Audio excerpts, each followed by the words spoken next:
아시아 동남부에 위치한 싱가포르 어느 마을에 정체를 알 수 없는 동물의 울음소리와 경찰차의 사이렌 소리가 들려오고 있어요. 소리가 들려오는 마을 한복판에는 엄청난 크기의 호랑이가 길거리를 뛰어다니며 공격적인 모습을 보이고 있는데요. 호랑이의 뒤로는 수많은 싱가포르 경찰들이 보이지만 어째서인지 그들은 호랑이의 모습에 겁에 질린 듯 호랑이에게 다가가지도 못한 채 당황한 표정만을 짓고 있었습니다. 바로 그때 하얀색의 태권도복을 입은 사람들 수십여 명이 나타나더니 호랑이의 이동 방향을 정면으로 가로막아버리는데요. 호랑이가 길거리로 뛰쳐나온 이곳에서는 대체 무슨 일이 있었던 것일까요? 저희 채널은 제보해주신 사연을 바탕으로 사연자를 대신하여 사연을 소개해드립니다. 제보해주실 다양한 사연은 메일로 제보 부탁드립니다. 또한 구독과 좋아요는 영상 제작에 큰 힘이 됩니다. 그럼 오늘의 사연을 소개해드리겠습니다. 안녕하세요. 저는 현재 싱가포르에 있는 작은 마을에서 순환경찰로 근무하고 있는 여자 경찰 샨티 페레이라라고 합니다. 제가 근무하고 있는 호랜드 빌리지라는 마을 지역은 경찰, 소방관이나 공무원 근무자들의 수가 적은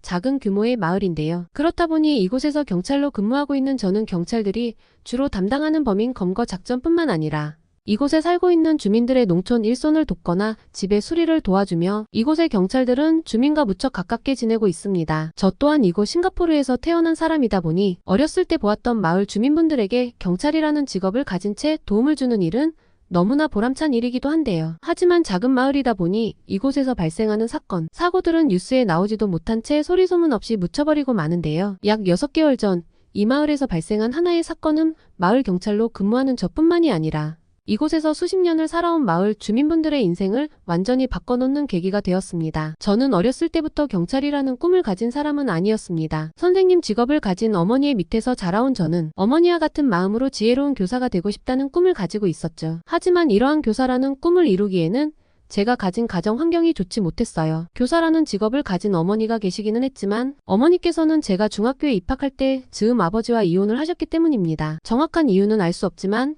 교사라는 직업을 가진 어머니와는 달리 제 기억 속에 아버지께서는 매일 밤 집에 늦게 들어오시고 별다른 일 없이 그저 놀기 좋아하는 분이셨는데 아마 그게 이혼의 계기가 아닐까 싶습니다. 이혼하고 난 뒤 어머니께서는 저에게 절대 공부는 손에서 놓지 말아야 한다는 잔소리를 매일 밤마다 하시면서 제가 아버지처럼 되지 않기를 바라는 것 같았죠. 그리고 이러한 어머니의 교육 덕분인지 저는 고등학교를 다닐 때에는 전교권의 순위에서 벗어나지 않았고 친구들은 쇼핑을 하거나 화장을 하며 놀면서 지낼 때 대부분의 시간을 집에서 공부만 하며 보내게 되었습니다. 하지만 어느 날 내가 왜 공부를 하고 있는 것이지라는 생각과 함께 제가 진짜 하고 싶은 일이 무엇인지 생각하게 되었어요. 여느 때와 마찬가지로 그날도 학교의 책상에 앉아 머리에 손을 얹은 채 내가 진짜 하고 싶은 일이 무엇일까라는 생각에 잠겨 있을 때 한 친구가 제 어깨를 두드리더군요. 그리고 그날이 바로 저와 제일 친한 친구인 한국인 친구 준우와의 첫 만남이었어요. 저희 학교에는 소수의 한국인 친구들이 있지만 준우는 그 중에서도 운동을 매우 잘하며 또 성격도 활발한 친구였죠. 제가 다니고 있던 학교는 예체능으로 굉장히 유명한 학교였는데 태권도 선수라는 꿈을 가진 준우는 아마도 그러한 이유로 저희 학교를 온 것 같았습니다. 학교에 입학하자마자 반 친구들에게 자신의 꿈은 자랑스러운 한국의 태권도 선수가 되는 것이 꿈이라고 말하던 준우는 그렇게 저와 제일 친한 친구 사이가 되었습니다. 저는 준우에게 앞으로 무슨 일을 해야 하며 살아야 될지 모르겠다고 어린 나이였음에도 상당히 성숙한 질문을 건넸는데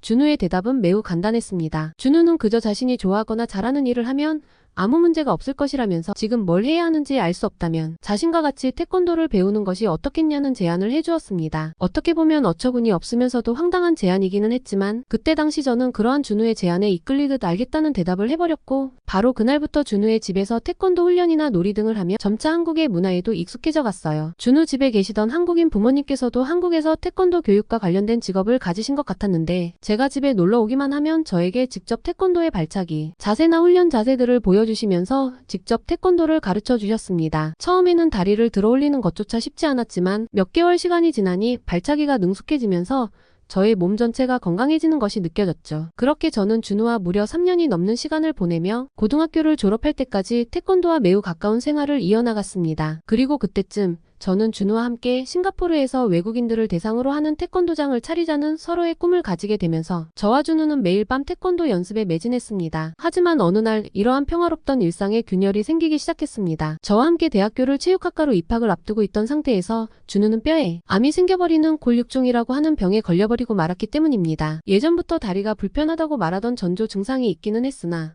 그 말을 흘려들은 저의 부주의가 문제였던 것 같아서 저 또한 큰 죄책감에 시달리게 되었죠. 싱가포르의 병원에서 여러 차례 치료를 시도한 준우와 준우 부모님께서는 더는 싱가포르의 의료 시스템에서는 무언가를 할 수 있는 상황이 아니라며 결국 한국으로 돌아가는 결정을 내리게 되었습니다. 한국으로 떠나기 전 마지막 날 준우는 저에게 자신의 이름이 새겨진 태권도복과 휴대폰 번호를 저에게 건네주고는 암을 치료하고 나면 이곳으로 꼭 다시 돌아오겠다면서 그렇게 하루아침에 이별을 맞이하게 되었어요. 인생의 동반자이자 같은 꿈을 이루기 위한 동업자라고 생각하며 의지해 오던 준우가 사라진 뒤 저는 크게 방황을 하게 되었습니다. 저의 어머니께서도 처음에는 이러한 저의 모습을 이해하셨으나 계속 제가 암울한 모습을 보이니 지금라도 마음을 다잡고 새로운 꿈을 찾은 뒤 나중에 다시 찾아올 준우에게 멋진 모습을 보여줄 수 있는 사람이 되어 있자면서 저를 많이 위로해 주셨어요. 준우가 건네준 휴대폰 번호로 매일 밤 연락을 하기는 했지만 전화조차 되지 않았기 때문에 저는 그렇게 준우와의 추억을 잊을 수밖에 없었습니다. 그 뒤 저는 경찰이라는 새로운 꿈을 갖게 되었죠. 준우와 함께 싱가포르에서 태권도장을 차리는 꿈을 위해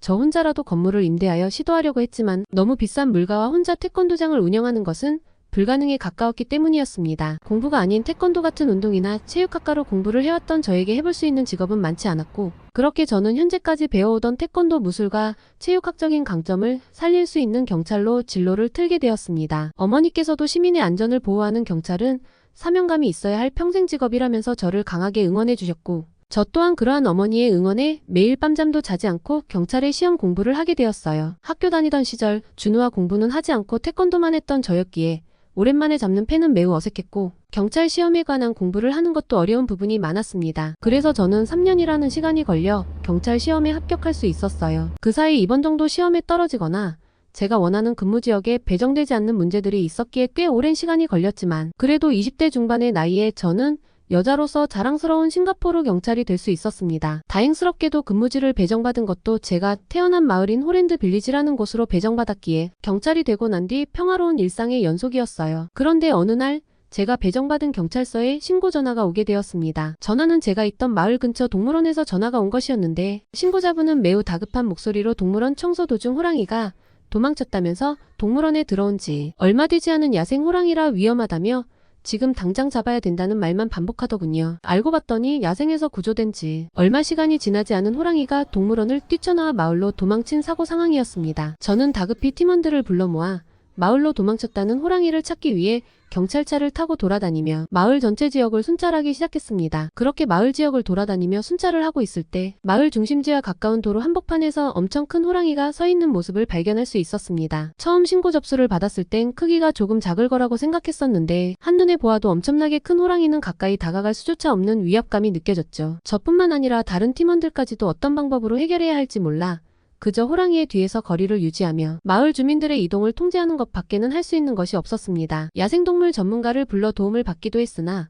전문가분도 지금 가장 가까운 병원에서 가지고 있는 구조용 진정제는 용량이 너무 낮아 어차피 통하지 않을 것이라면서 큰 대형 구조용 그물에 호랑이를 유인하는 것 밖에는 방법이 없다고 말씀하시더군요. 하지만 저와 팀원들은 모두 호랑이의 크기에 두려움을 느꼈는지 그 누구도 선뜻 나서지 못했습니다. 시간이 지날수록 호랑이는 도심 중심지 지역으로 이동하고 있었고 호랑이를 목격했다는 주민들의 신고 전화는 본부를 통해 계속 들어오고 있었죠. 도저히 안 되겠다 싶어서 저는 보호장비를 착용하고 호랑이의 뒤에서 설치해놓은 구조용 그물로 호랑이를 유인해 이동시키려고 하는 그 순간 호랑이가 역으로 저에게 뛰어오는 것이 눈에 보였습니다. 제 팀원들이 도망치는 소리가 들리기 시작하며 머리가 새하얗게 변하던 그때 하나 둘, 셋이라는 소리와 함께 저의 눈에는 호랑이가 아닌 흰색의 옷을 입은 남자들 수십 명이 구조용 그물로 호랑이를 감싸는 것이 눈에 보였습니다. 당황스러운 순간이었지만 그 순간 저의 시야에 익숙한 한 남자가 보이더군요. 그는 과거 암으로 마을을 떠난 저의 영원한 친구 준우였습니다. 저는 너무나도 놀란 마음에 준우라고 소리를 질렀지만 준우는 일단 지금의 상황을 수습하고 난 뒤 대화를 이어가자면서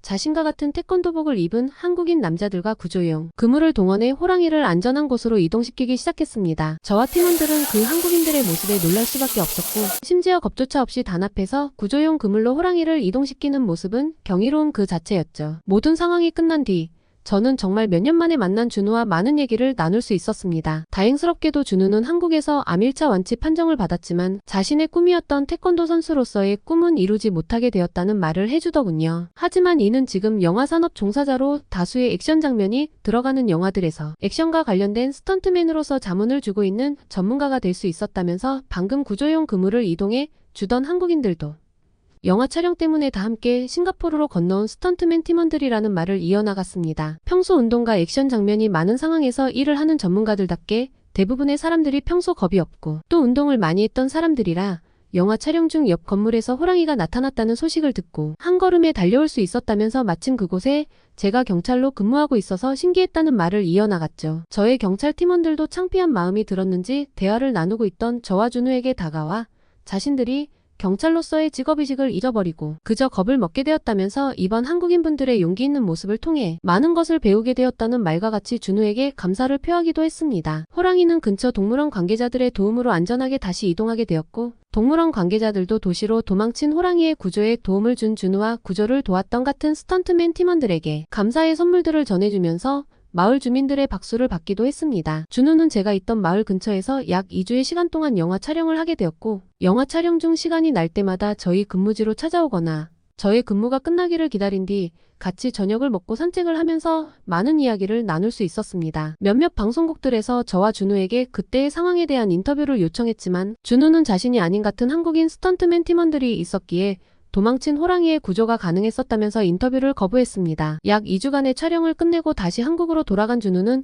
지금은 싱가포르에 있는 저를 기다리고 있습니다. 한국으로 돌아가는 마지막 날 준우는 저에게 정식으로 만나보지 않겠냐고 연인으로서의 제안을 주었고 저 또한 그 제안을 몇 년 동안 기다리고 있었기 때문이었죠. 그리고 한 달 뒤 저는 준우가 지내고 있다는 한국을 방문하기로 했습니다. 친구에서 연인 사이로 많은 것이 바뀐 지금 저는 호랑이의 구조작전 당시 저를 구해주었던 준우의 이름이 적힌 하얀색 태권도복이 떠오르네요. 지금까지 감동적인 사연을 전달해드리는 사연 맛집이었습니다. 시청해주셔서 감사합니다.